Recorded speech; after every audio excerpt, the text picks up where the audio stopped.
and welcome to the EdTech Chat and Chew podcast, the podcast where four passionate teachers from different parts of the country get together on their lunch breaks to share resources, tips, and ideas to help you empower your students. Each week, we'll do our best to inform and inspire you with the amazing things that are happening in our schools. We're very happy that you've joined us today. And now, here's your host, Diane Smokorowski.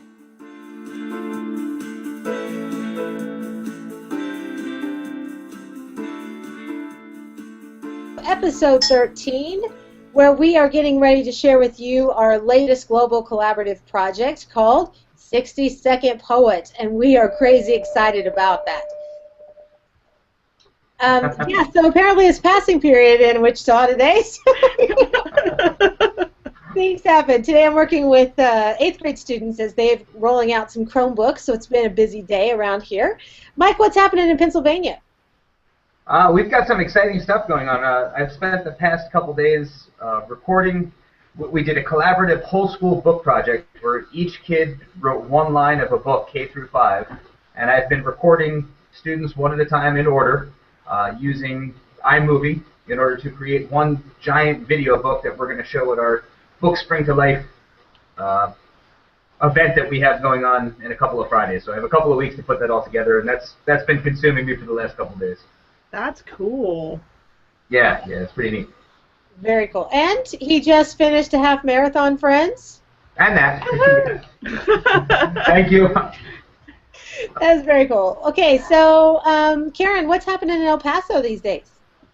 Oh, there's a lot going on. We have some testing going on, but what's really nice is that some of our teachers, in fact, my favorite science teacher, we got together to make some of our STAR, which is our standardized test here in Texas, exciting. So we were creating some different little projects with Erasmus to review so that the students could run around the school and make comparisons to how a school is like parts of a cell. So some fun little projects that we're working on to make review fun for the kids. Wow. What grade is that with, Karen?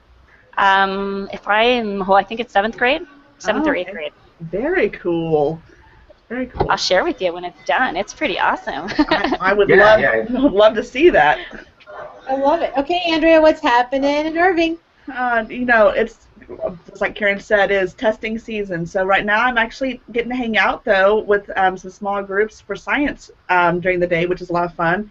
And my 4th graders that were working on that game project with ThingLink and Google Presentation, I happened to open up my ThingLink account yesterday, and I saw these amazing games that these kids came up with.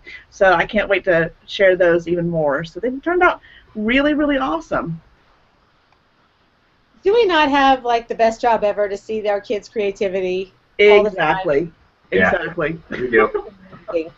And there's some pretty good things happening with some global collaboration things, not only in our project that we're going to share here in just a moment, but Mike, you said you're doing some collaboration with the zoo. Yeah, I'm trying to. What I've got, I actually have 2 things going on right now. One, we have a science day for our 4th graders coming up, where I'm trying to bring in some different experts to talk to kids about how satellites and weather balloons can be used to predict the weather. So I've got a couple of feelers out to one NASA scientist who works with weather balloons and also the NOAA from the government to see if they can Skype in with us. So that's promising. I have some pretty good leads there. I'm hoping that will happen. But in addition, I also have a career day coming up in a couple weeks where we're trying to get K through 5, each grade level, a different Skype guest to come in and talk about their career with kids based on what the kids are interested in. And so using the resources that you shared a couple of weeks ago, I've got some feelers out to different park rangers at Key Biscayne and Yosemite for our 3rd and 4th graders. I'm working on the NASA scientists for the 5th graders, but our 1st graders are very interested in animals, and they are looking for either a marine biologist or a zoologist. So I'm looking for someone to talk to them about those different areas and maybe some possible careers. And did you check out nepris.com, Mike? I know you gave me that site, and I did check it out about a week ago when I was looking for the weather sites, but I haven't checked it out for this yet. I just started on this maybe about an hour and a half ago. So. Well, Mike, I would highly recommend you looking at the Sharks for Kids website. They will Skype in and talk to your 1st grade students about oceans and coral reefs and all of that. And don't forget the Biscayne National Park will also Skype and talk about the habitat for the animals of the ocean. Yeah, great. Thank you. You're welcome. We actually are hosting one of Yellowstone's first Google Hangouts today in the district. We have a 6th grade science teacher who's a rock star, amazing. Her students have been Skyping with biomes all around the world. And just recently on the Skype in the Education website, there's a connection with somebody up in the Arctic. So if you can imagine the world map, my friends, and you think of like Finland and the Scandinavian countries, above that is a research spot up there. It's like on a giant plot of land. They're going to be Skyping from the Arctic Circle to classrooms soon, so that's happening as well. Wow. Talk about an awesome experience for kids, right? Yeah. Wow. Stuff I didn't even know were on maps.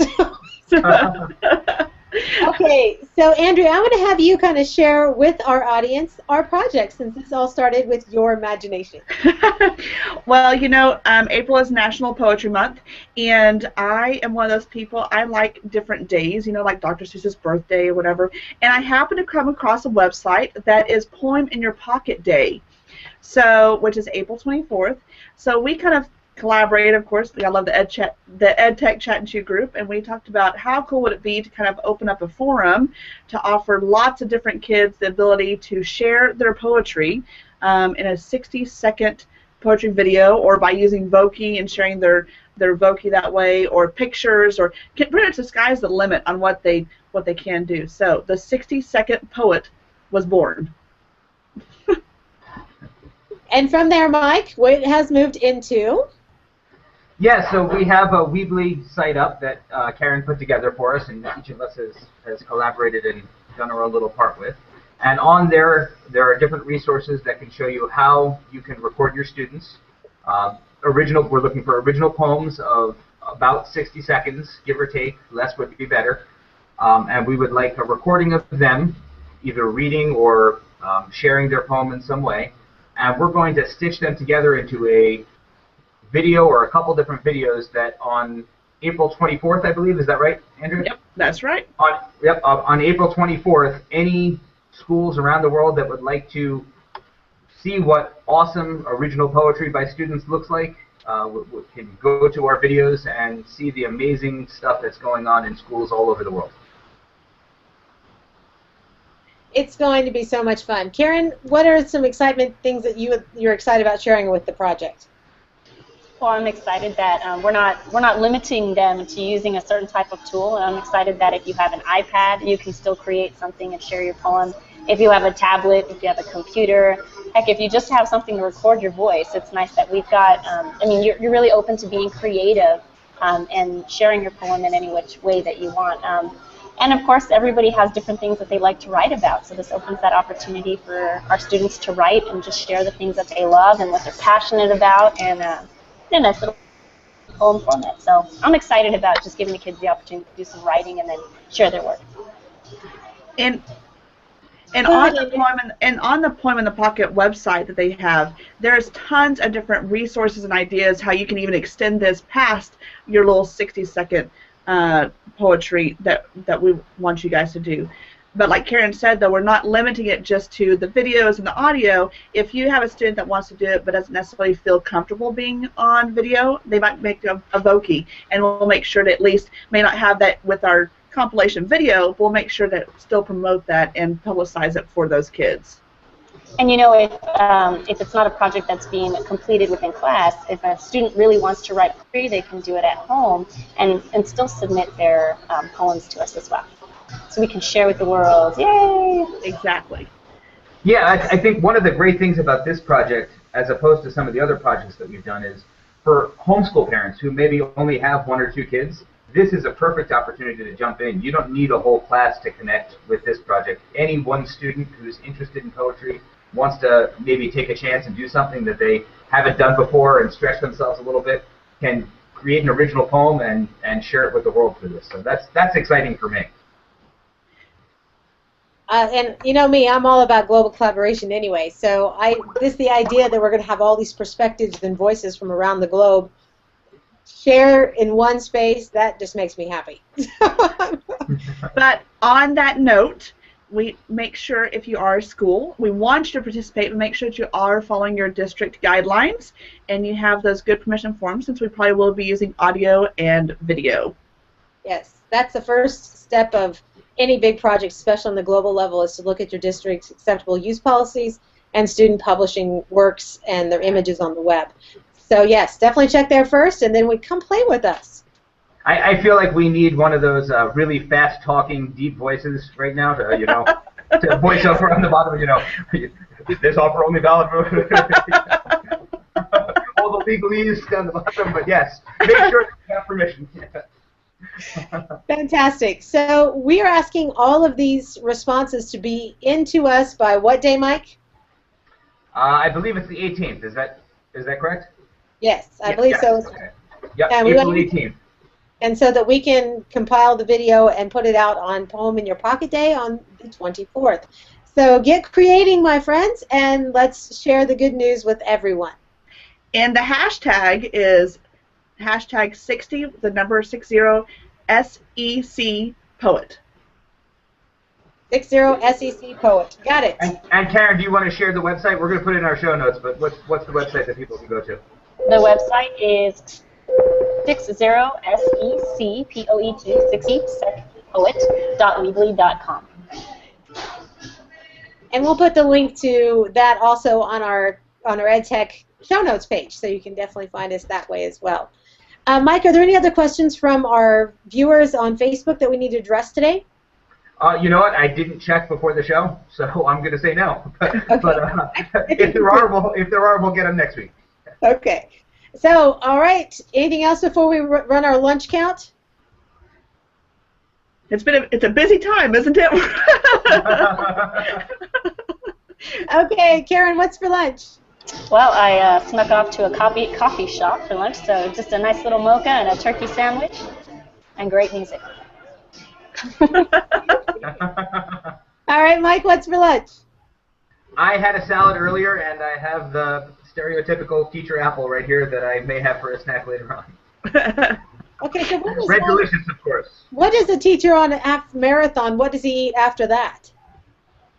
Everything I can get my hands on. After long runs, I am. We call it rungry in my house. I get very rungry. Yeah.